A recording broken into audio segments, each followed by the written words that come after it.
السلام علیکم ورحمۃ اللہ تعالیٰ وبرکاتہ۔ آج کا یہ ویڈیو حضرت ابوبکر کی طریقہ انتخاب پر بحث کر رہا ہے تاریخی نوعیت سے۔ عقیدے کے لیے بہت سی کتابیں ہیں اور بہت سے علماء ہیں جو اپنے اپنے عقیدے کے مطابق دفاع کرتے رہتے ہیں۔ اس کے لیے ضروری ہے کہ کچھ ٹرمینالوجیز ہیں، اصطلاحات ہیں جو اسلام میں رائج ہیں، جو ڈکشنری میننگ کے بالکل مخالف ہیں، ان کو سمجھنا ضروری ہے۔ لہذا سب سے پہلے میں اصطلاحات بیان کروں گا۔ پہلی اصطلاح ہے بیعت۔ بیعت کے لفظی معنی ہیں بیچنا یا بیچ ڈالنا۔ اسلام میں بیعت کے معنی ہیں کہ once for life time you support one person. If you withdraw from that support, you are murtad or baghi. So that is not a common vote in the present history of elections. So once you are tendered, once you have make taslim, it is final for rest of your life. You cannot disagree with that person. This is called bay'ah. دوسری terminology ہے مہاجر۔ مہاجر کے لفظی معنی تو ہے ہجرت کرنے والا یا کسی چیز کو چھوڑنے والا، مگر اسلام میں مہاجر اسے کہتے ہیں جو مسلمان مکہ چھوڑ کر مدینے میں آئے۔ Hardly it is a distance of 400 kilometre now days, and it is no more a ہجرت، کیونکہ ایک ہی ملک کے دو حصے ہیں۔ اس وقت بھی ایک ہی ملک تھا حجاز، اس کے حصے تھے، لیکن جنہوں نے مذہب کی بنیاد پر اپنا شہر چھوڑا، مکے سے مدینے آ گئے، وہ مہاجر کہلاتے ہیں۔ تیسری ٹرمینالوجی ہے، اصطلاح ہے انصار۔ انصار جمع ہے ناصر کی، مدد کرنے والا۔ کوئی بھی ہو سکتا ہے، کہیں کا بھی ہو سکتا ہے، لیکن اسلام میں ان کے معنی ہیں کہ وہ مسلمان جو مدینے میں آباد تھے اور جب مکے کے مسلمان وہاں آئے، انہی نے ان کی مدد کی، وہ انصار کہلائے، مدنین نہیں کہلائے۔ تو یہ اصطلاح یاد رکھیے گا کہ یہ انصار اور مہاجر، اور قرآن شریف میں بھی انصار اور مہاجر کی لفظ استعمال بھی، مگر اسی کنٹیکسٹ میں۔ چوتھی لفظ ہے ثقیفہ بنو سعدہ۔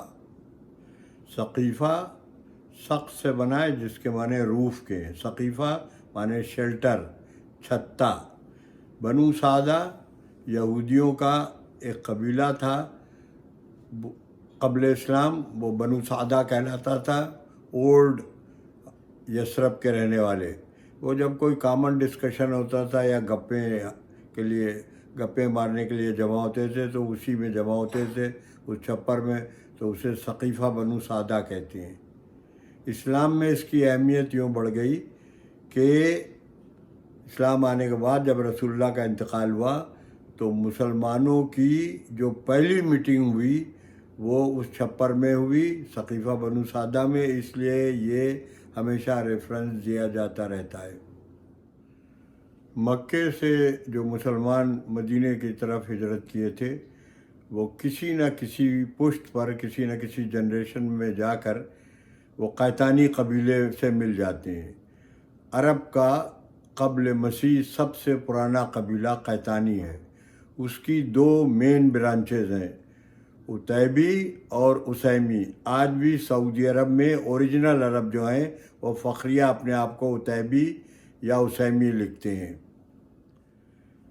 رحلت رسول کے وقت جو قبائل مدینے آ کے آباد ہو چکے تھے، تو 11 سال ہو گئے تھے رسول کو، 11واں سال تھا کہ انتقال ہوا، اس وقت تک 10 قبائل مدینے میں آباد ہو چکے تھے، اور 3 قبائل یہودیوں کے پہلے سے تھے، جس میں سے ایک بنو قنقاع آخر تک یہودی رہا، بہت بعد میں مسلمان ہوا رسول کے بعد، اور 2 قبیلے یہودیوں کے تھے جو بعد میں مسلمان ہو گئے تھے اور وہ مدینہ ہی میں رہے۔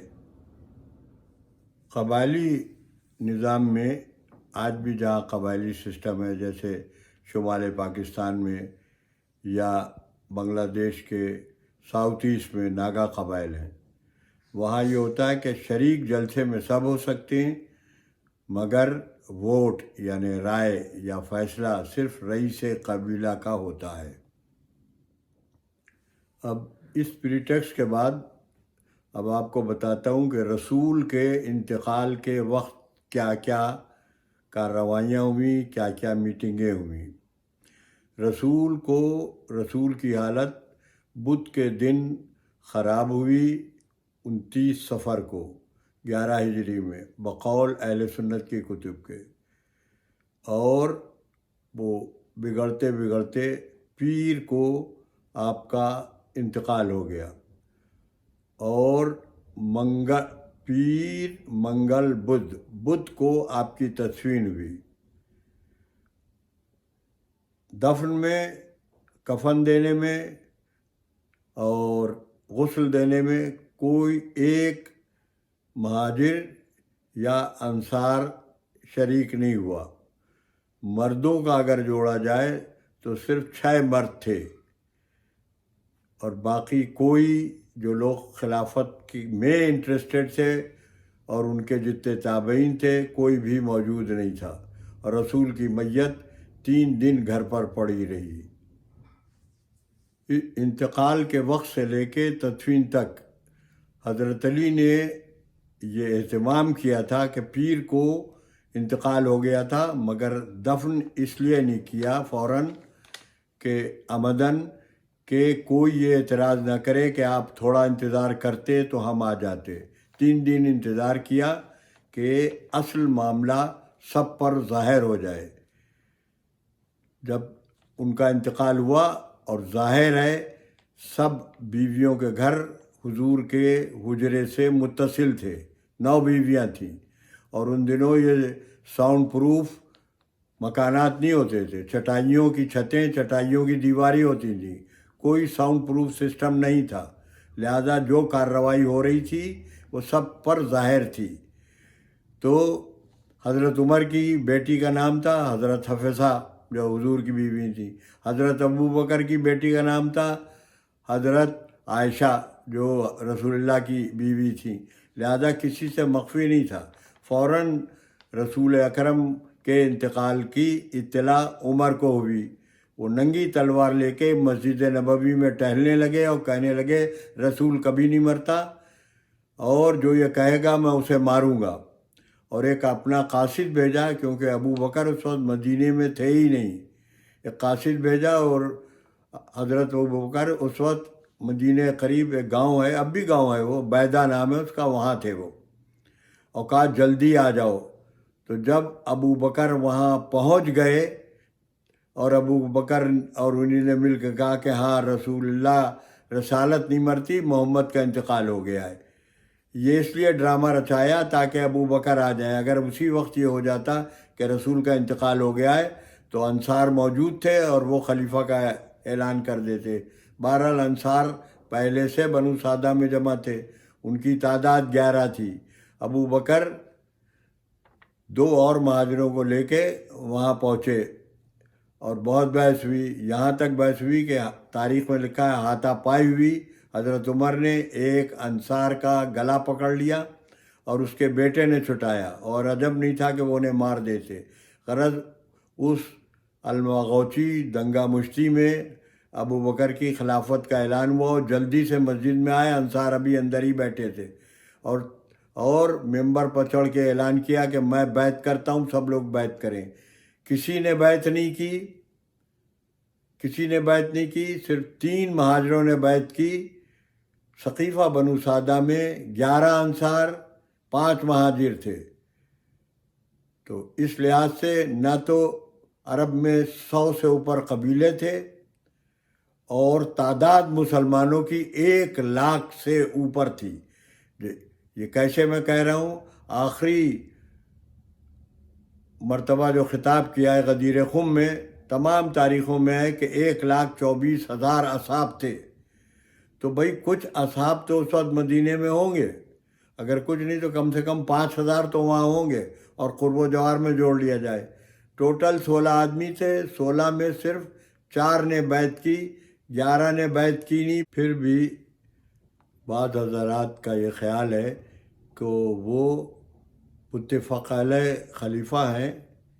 متفق علیہ اگر 2 آدمیوں کا اتفاق ہے تب تو یہ اصطلاح صحیح ہے، لیکن اگر 16 جمع ہونے والوں میں صرف 4 کا اتفاق ہے تو متفق علیہ کہنا یہ بہرحال تاریخ سے زیادتی ہوگی۔ اس طریقے کا نتیجہ یہ ہوا کہ ایکچولی تو رسول کے انتقال کے بعد جمعے کو اعلان کرنا چاہیے تھا کہ رسول اللہ کا انتقال ہو گیا ہے، آپ سب حضرات مدینے میں جمع ہو جائیں، اور پھر مجمع عام میں یہ طے کیا جاتا کہ اب اس جگہ پر کون آئے گا، مگر ایسا نہیں کیا گیا۔ حضرت عمر حضرت ابو بکر کا ہاتھ پکڑ کے لائے اور ممبر پر بٹھایا کہ یہ خلیفہ ہیں، آپ لوگ بیعت کریں، اور جو شخص ان کی بیعت نہیں کرے گا میں اسے مار دوں گا۔ اور یہ بنیاد پڑی، اس وقت مدینہ کیپٹل سٹی تھا، کہ جو کیپٹل میں اعلان ہو جائے گا وہ امیر ساری جگہ مانا جائے گا۔ اس وقت تک، رسول کے انتقال تک، عمان، ابوظہبی، بحرین، کویت، قطر، نہبہ، یمن اور وسطی عرب، یہ سب مسلمان تھے۔ رسول اللہ کی زندگی میں سب جگہ اسلام پہنچ چکا تھا، اور سب سے ٹیکس کلیکٹ ہوتا تھا، یعنی جزیہ لیا جاتا تھا یا زکوٰۃ لی جاتی تھی۔ یہ کیسے ممکن ہے کہ رسول اللہ کے انتقال پر سب نے انکار کر دیا ہو، اور بہانہ یہ کیا کہ یہ لوگ مرتد ہو گئے؟ اور واضح ترین مثال ہے یمن کے گورنر اور ٹیکس کلیکٹر، جنہیں رسول اللہ نے گورنر نامزد کیا تھا، اور ٹیکس کلیکٹر یعنی زکوٰۃ جمع کرنے والا، عامل کہتے ہیں عربی میں، وہ ہیں مالک بن نویرہ کو۔ اور وہاں حضرت ابوبکر نے خالد بن ولید کو ایک فوج کے ساتھ بھیجا، بجائے اس کے کہ وہ کنوینس کرتے یا اسے مالک بن نویرہ کو مدینہ لے کے آتے، وہیں انہی نے اسے قتل کر دیا اور سارا مال ضبط کیا، جیسے کفار سے لڑائی میں کیا جاتا ہے مال غنیمت، اور واپس آئے۔ اس کے بعد یہی سب کام قطر، بحرین، کویت، نہبہ، وسط سعودی عرب اور یمن میں کے قبیلوں کے ساتھ کیا، کہ سب کو کہا کہ یہ مرتد ہو گئے، اطاعت کرو، زکوٰۃ دو ورنہ قتل۔ اور سب ان کے امراء، ان کے رئیس قبیلہ سب مارے گئے، اور جو ان کے عوام تھے، جمہور تھے، وہ مجبوری سے انہوں نے قبول کیا۔ اس طرح یہ خلیفہ مسلط کیا گیا 11 ہجری میں، اور 11 ہجری سے لے کر 3 مارچ 1923، 3 مارچ 1923 تک آخری خلیفہ اسی طرح سے آیا کہ دارالسلطنت میں اعلان کر دیا گیا کہ باقی جتنی ریاستیں ہیں اسے مانو۔ اس وقت 20 لاکھ مربع میل کے اوپر سلطنت عثمانیہ قائم تھی، یعنی آٹومن امپائر۔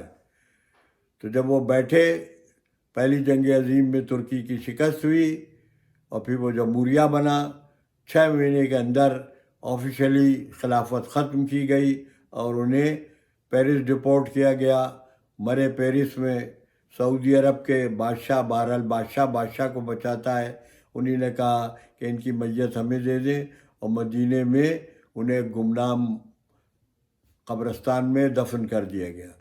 تو خلفاء کی یہ تاریخ ہے کہ جو دارالسلطنت سے اعلان ہوتا ہے کہ اب یہ خلیفہ ہے، چاہے مرنے والے خلیفہ نے یا قتل ہونے والے خلیفہ نے اسے نامزد کیا ہو، وصیت کی ہو، وہ بیٹا ہو، بھائی ہو، بھتیجا ہو، کوئی ہو جو تخت پر قبضہ کر لے، باقی پورے ملک میں اعلان کیا جاتا ہے کہ آپ اب یہ خلیفہ وقت ہے، ان کو تسلیم کریں۔ یہ بہت ہی تاریخ ہے۔ بہرحال 1924 کے بعد خلافت ختم ہو گئی۔ اب بیشتر ملکوں میں جمہوریت ہے، اور وہاں 1 مین 1 ووٹ سے ہوتا ہے۔ جہاں جہاں بادشاہتیں ہیں وہ اب بھی پرانے بادشاہ کے مرنے پر یہ کہتے ہیں، اور یہ میں نے خود دیکھا ہے کہ ہادہ سنت رسول، ہادہ سنت رسول، اور بادشاہ ہاتھ بڑھا دیتے ہیں اور لوگ ان کے ہاتھ کو چومتے ہیں اور کہتے ہیں ہم نے بیعت کر لی. اور سعودی عرب میں ریاض میں ہوتا ہے، سمجھ گیا. اسی طرح بحرین، قطر اور مراکش اور جارڈن میں ہوتا ہے کہ بادشاہ کھڑا ہوتا ہے، 100 آدمیوں نے آ کے بیعت کی، پورے ملک کو تسلیم کرنا پڑتا ہے.